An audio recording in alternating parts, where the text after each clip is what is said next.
जय हिंद दोस्तों, कैसे हैं आप लोग। आज की वीडियो में हम लोग पढ़ेंगे कबीर दास जी का जीवन परिचय। अभी तक इनका जीवन परिचय 3 नंबर में पूछा जाता था, लेकिन अब जो है ये 5 नंबर में आपके पेपर में देखने को मिल जाएगा। चलिए देखते हैं इनका जीवन परिचय क्या है। तो भक्ति काल के महान संत कवि कबीर दास का जन्म सन 1398 ईस्वी में काशी के निकट स्थित लाहरतारा नामक ग्राम में हुआ था। ठीक है, कहाँ हुआ था? तो कबीर दास जी का जन्म सन 1398 ईस्वी में काशी यानी वाराणसी के निकट एक गांव है लाहरतारा, वहां पर इनका जन्म हुआ था।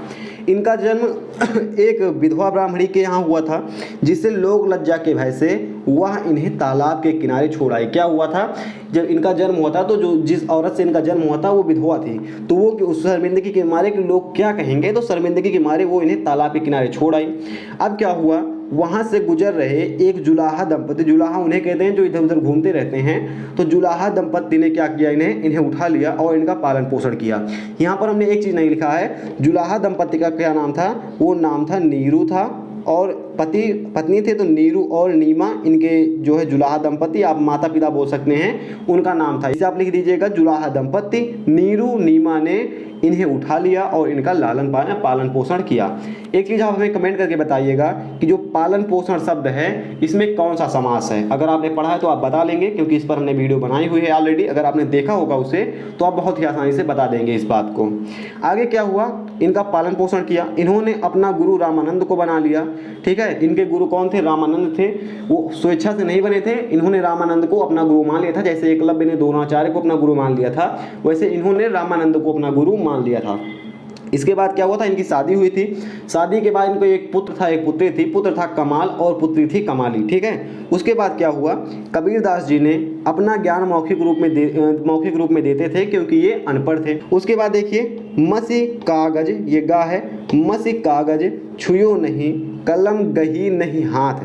क्या है इसका अर्थ? मैंने कभी कागज नहीं छुआ और कलम मैंने कभी हाथ में नहीं ली। इन्होंने समाज की कुरीतियों, जातिवाद आदि को दूर करने के लिए महत्वपूर्ण योगदान दिए।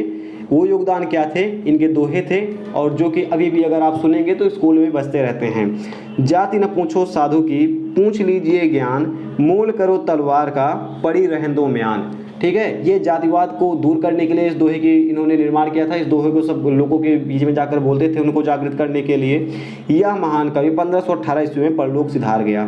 इतना आपको लिखना है जीवन परिचय में। उसके बाद देखिए रचनाएं, आपको साखे शबद रामायणी, बहुत ही आसान रचनाएं हैं, इसको आप लिख सकते हैं।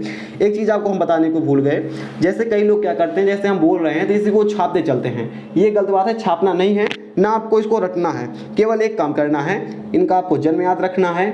यहाँ पर देखिए कबीर दास जी का जन्म याद रखना है, जन्म स्थान। उसके बाद आपको ये तो पता ही रहेगा कि ब्राह्मणी थी, वो विधवा थी, ये सब तो आपको पता ही रहेगा कि लोक लज्जा के मारे तालाब किनारे छोड़ गई। और वहाँ से देखिए जुलाहा दंपति का नाम याद रखना, नीरू नीमा। उसके बाद इनका पालन पोषण किया। इनके जो बेटे हुए, पुत्र और पुत्री, कमाल और कमाली इनकी पुत्र पुत्री हुई, उसको याद रख लीजिएगा। और रामानंद इनके गुरु थे। इसके बाद इसको आप अपने मन से लिख देंगे तो अच्छी बात है, नहीं लिखेंगे तब भी आपको नंबर मिल जाएगा। लेकिन अगर आप इसको लाइन बाइज लाइन अगर आप याद करने की कोशिश करेंगे तो कुछ याद नहीं होगा। तो याद करने की कोशिश फर्जी में मत कीजिएगा।